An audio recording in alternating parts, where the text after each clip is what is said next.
Secret Letters. Part 1. The Deadly Struggle of Intelligence. To say that Rose was beautiful is to say nothing at all. She was beautiful, charming, incomparable, and still these words are not enough to convey all the feelings that arise when looking at Rose. If she had been born 3 centuries ago, she could have been a queen or a queen, and in ancient times a great Roman courtesan, and go down in history on a par with Cleopatra. And now she is a harlot! And looking at her magnificent beauty, I feel my blood boil, the frenzy and thirst of her body are aroused. It is unnatural angelic beauty on the outside and shamelessness on the inside. What a nightmare! What a torment to know everything and not dare to say a word to anyone. Locking myself up to write these lines! But I can't help but write. I need to somehow ease my soul, somehow smooth out the pain of shattered happiness and life. Yes, life, because for me everything is over. Ah, these letters! These hateful letters! I will curse the time and the moment when they caught my eye. After all, this is my wife. After all, I took this offspring of hell as my wife, a source of lust and debauchery, but I love her no matter what, and therefore she must disappear. May God forgive me! She must!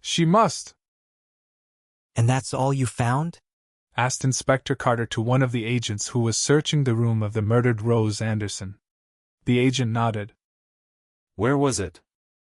The inspector asked again, examining the bundle of letters, neatly tied with a red silk ribbon. In the girl's hands. The agent answered clearly. The doctor claims that they were placed in her hand after death. Carter thought for a moment, turning the letters in his hands. Apparently, they contain the solution to this terrible murder. The inspector said quietly, untying the red ribbon. He sat down at the desk that stood in the corner of the room and counted the letters. There were 10 of them. They were all written by the same hand and all were addressed to the same person, Ellie Gyllenhaal from New Jersey. Carter sat comfortably in the chair that stood next to him, ordered the agent to stand by the door and not let anyone into the room. After thinking a little, he immersed himself in reading. Letter 1. Healdsburg, March 15, 1961. Hello, my little Ellie. I've been in this boring, dreary Healdsburg for almost a month now at Mrs. Moore's boarding house. You can't imagine how boring it is here. How I miss you and our cheerful company. It's like a monastery with all its boring and strict customs. And here is such a garden and a forest, and how many cozy corners there are. Do you remember our walks in the forest? How much fun we had. How Nick and Dick taught us to dance disco on the grass. And we did it. By God, it turned out pretty well. True, I was embarrassed to undress.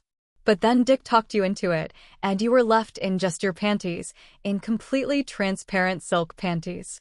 I remember, I was very jealous. I envied your courage, your easygoing demeanor. I looked at you and thought, why shouldn't I undress too? Why am I such a coward? You have very beautiful, long, slender legs. And besides, you already look like a completely grown-up, such an elegant girl. And I'm 16 years old. I barely notice my breasts, and Nick teases me and says that there's nothing to hold on to there. And you are an incredible beauty. I was simply dying of envy when Nick and Dick were curled around you, and everyone tried to touch you, grope you wherever they could. I can't understand why you are so busted. You're only almost a year older than me. Do you know what I saw then? Don't be angry, Ellie, but I'll tell you the truth. John grabbed your breasts and started squeezing them. I can't find another word, and you blushed with pleasure. You were completely stunned, closed your eyes, and put your lips up to kiss him. Well, okay, memories, there's nothing you can do. We're friends, and we promise to tell each other only the truth. I hope you'll be just as frank with me. I kiss you hard, Nick, too. Tell him. Yes, here's something else.